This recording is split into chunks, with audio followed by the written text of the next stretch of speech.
Hey guys, what's up? Alright, alright, alright. It's Double Deuce back. Double Deuce is on the loose for a while.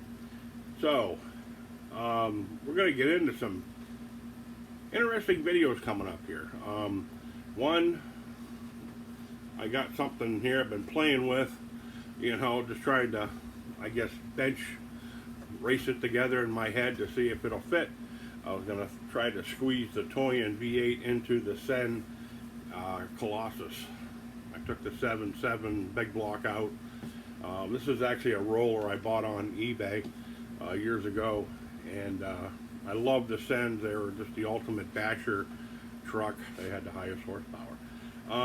Two, we're going to go over some Cison V8,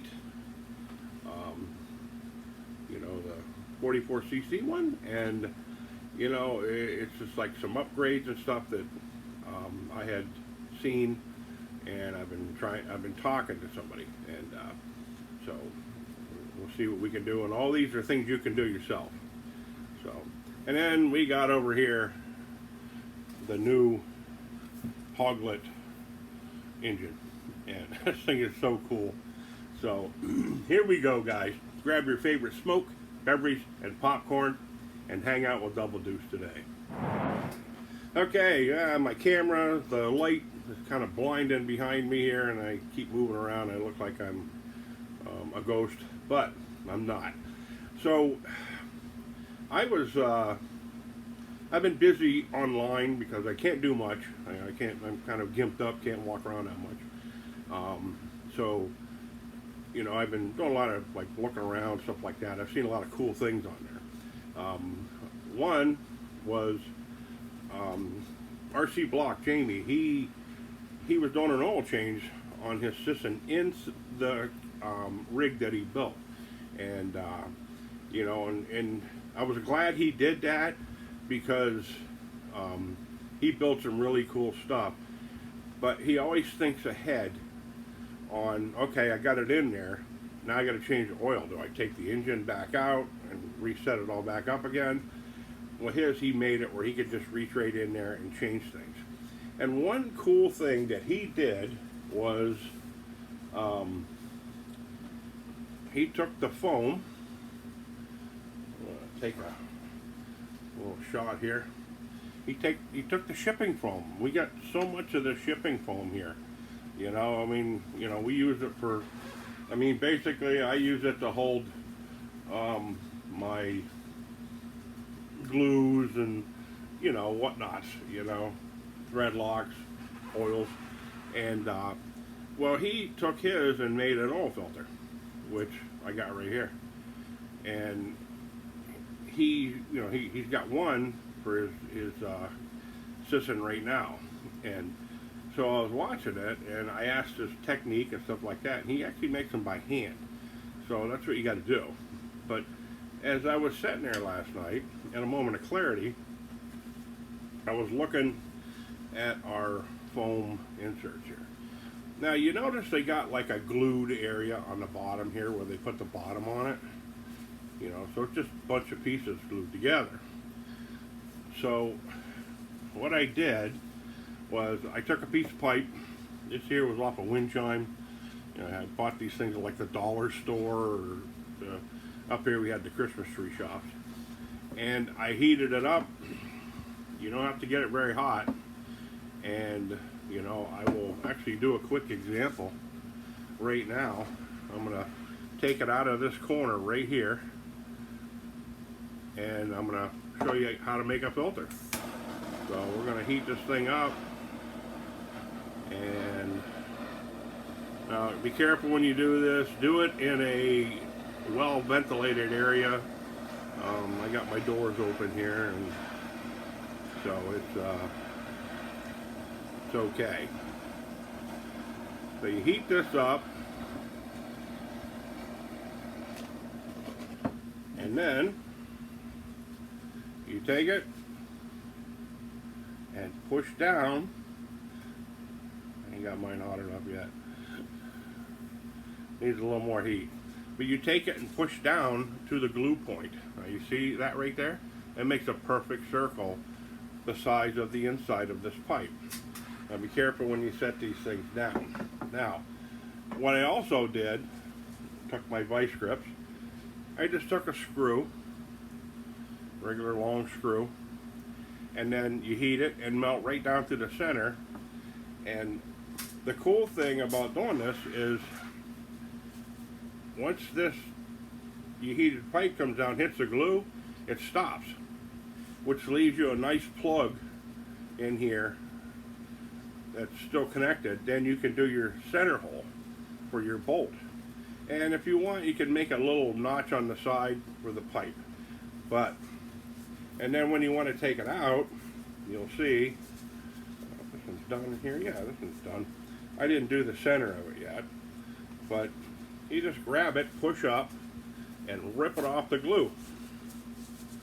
So now you've got this plug of round foam that looks like this, and you got a hole in the center. And then you take like a hobby knife, be careful of that, and just trim it to the size of your filter. That simple.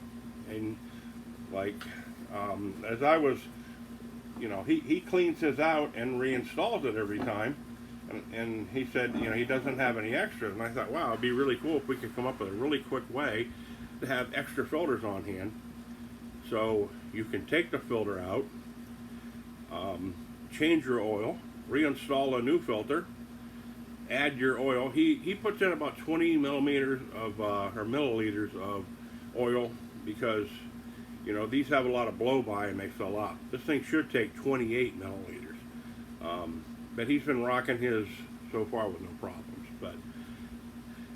And the foam is oil resistant, and it you can take the dirty one. He puts his in like soapy water, so just grab an old container, put some dish soap in there, because that breaks up grease.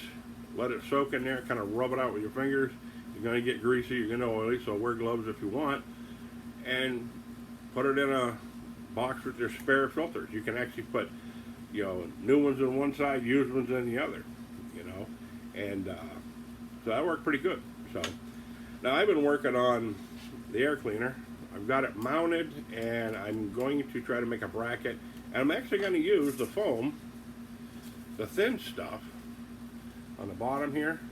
You can see my finger through it. I'm going to try to use that as a filter. What I'll do is I'll drill holes in this plastic case, big holes all the way around it, make some openings so it can breathe, and I will just lightly wrap that around there. And the cool thing is you've got different sections of foam. So I'm going to take this really thin stuff here, and I'm going to just cut out the squares I need, the thickness of that, and I'm going to glue the ends of this together kind of tightly so it just wraps around that, so it'll be permanent.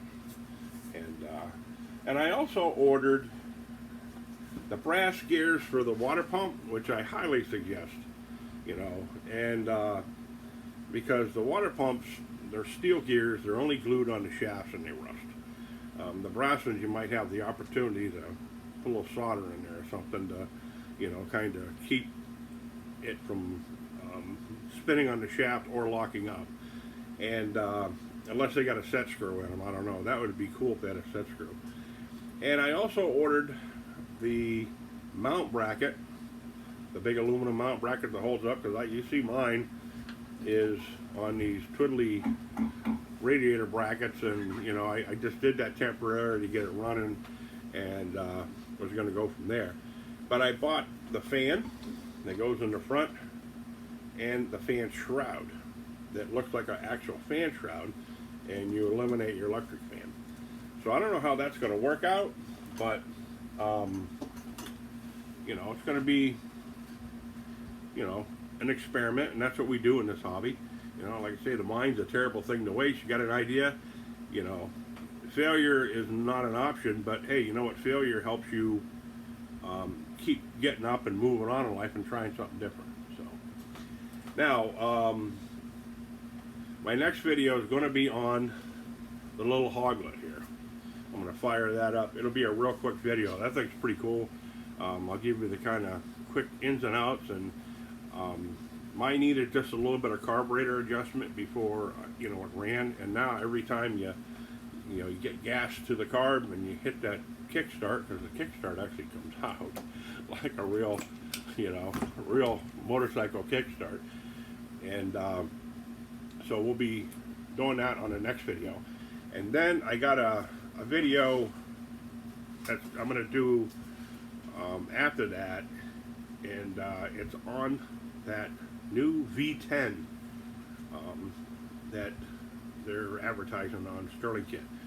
It's expensive, but man, it looks like it's a super high quality engine. So stay tuned for that video, and I'll give you some things that I learned and trying to do with that engine. So, all right, guys, like, share, subscribe if you want. Thanks for hanging out with me today. Hit the like button, subscribe, tell your friends. So I'll catch you later. Love to all. Adios.